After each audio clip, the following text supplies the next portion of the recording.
Lumabas po sa pagdinig sa Senado kahapon, halos 8 milyong ang nakakalat na peking mga PWD ID sa bansa. Yes, oo. Yan po sa kabila na may 1.8 million lang na mga persons with disability sa bansa. Kaya sabi ko nga, hindi na dapat PWD ang ibig sabihin ng persons with disability ID. Kung hindi, person with discount. Kasi hindi naman sila mga may kapansanan. Nanghihingi lang ng diskwento, ang yayaman pa. Tuwang-tuwa pa ang mga pusang iring.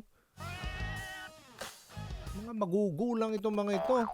May iba pa dyan, mga mga liars. Liars. Mga lawyer. Meron, di ba? Nagreklamo. Di ba, ma'am? Glenda Relova, ma'am, no? Executive Director ng National Council for Disability Affairs. Dr. Relova, tama ho ba? Marami talagang umaabuso dito sa PWD ID?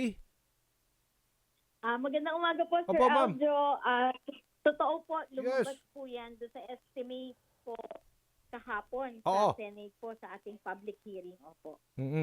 Okay, so meron pong sistema, pinatutupad yata ang LGU ng Bacolod.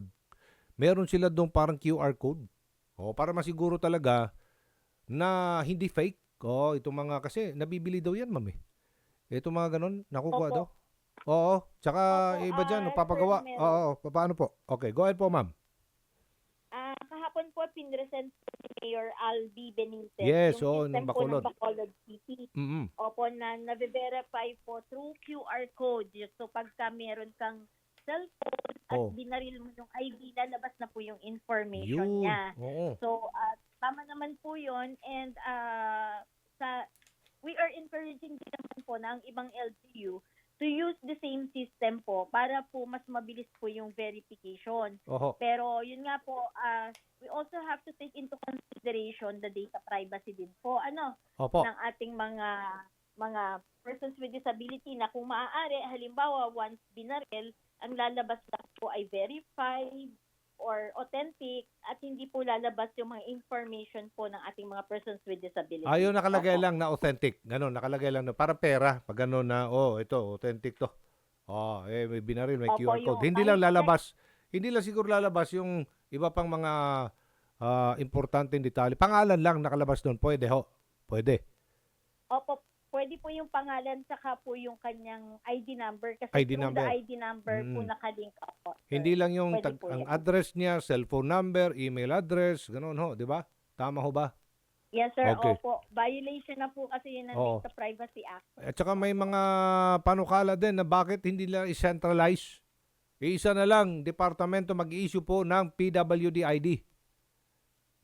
Hindi na... Yes sir, opo. Yan po ay naka-propose na po yan Opo. dun po sa pending bill po natin sa lower house.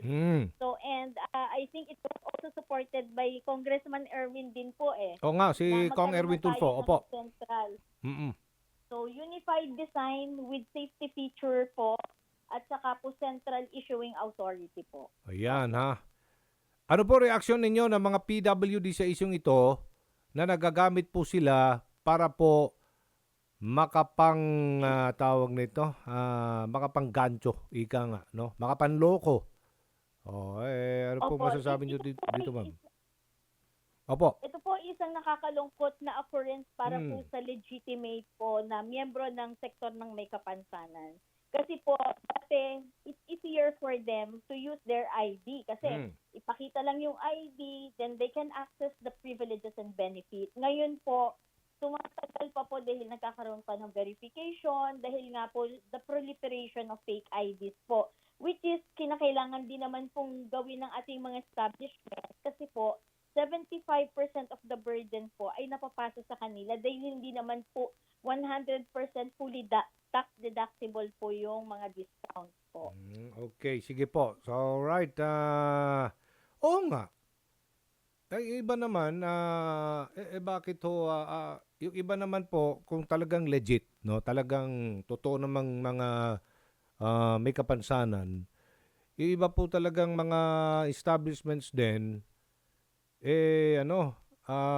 masusungit, Nang susungit, hindi talaga bibigyan ng para ba problema sa para ang burden pa sa kanila magbigay ng diskwento. Deductible naman ho 'yan, 'di ba? Tax deductible 'yan. Opo, pero Oo. hindi po 100% sir Well, yung at least tax meron pong deduction. may deduction po sa kanilang Opo. buwis. Opo. Sige, Opo, suriin din natin, yun ma'am, nga yung po yung mga establishment na walang rehistro sa BIR. Yan. Yan, para matuto ditong yun iba. po sir siguro. Oo. Totoo kasi pag hindi sila nagbabayad ng tax, so definitely the full burden is with them, di po Yes, ba? yes, At opo. saka minsan nga baka ginagamit din nila ito para din hindi makapagbigay, kaya nga po kami nananawagan sa kanila na sana yung presumption of regularity once may Mm. ID Hmm. at hindi po wala po silang system of verification, sana po ay ibigay po nila yung benepisyo Hmm. ng mga taong may kapansanan, lalong-lalo na kung kita naman po ng kanilang mga mata yung kapansanan. Yung iba naman kasi, hindi naman kasi nakikita, magma-manifest physically. Iba kasi merong may, Opo, opo. totoo yan, ma'am, di ba? May mga ganun, siguro may problema sa depresyon. Pwede naman ho yan, di ba? PWD ka. Tama ho ba? Yes, sir. Opo. At Oo. pangalawa po sa pinakamadami po nating disability ay non-apparent. Ito po yung Non-apparent. tinatawag nating psychosocial disability na hindi po nakikita natin sa ating mga mata. Pero may kapansanan. Okay, so wag naman siguro nga busuhin Yes din po. yan. Okay, sige, katuwang nyo po kami para identify natin itong mga scammer. Walang pinagkaiba ito sa mga kawatan. Opo, ma'am. Director Glenda Relova po. Maraming salamat. Maraming salamat po, Sir Aljo. Mabuhay po kayo. Okay.